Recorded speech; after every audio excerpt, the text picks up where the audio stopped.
Naglalakad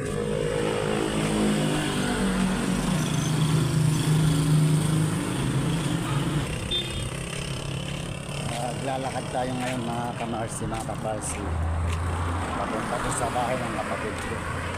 Galing kasi ako sa bahay namin, tapos papunta na ako sa bahay ng kapatid ko. Hindi naman gano'ng kalayuan sa lalakaran, lalakarin ko na lang.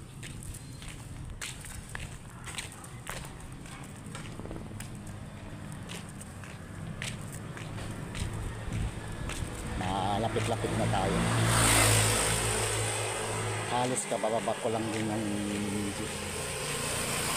Tapos lalakarin ko papunta sa kanila. Sana mga kamarsi, mga kaparsi, hindi kayo magsawa sa pagkain ng ating video. Maraming salamat.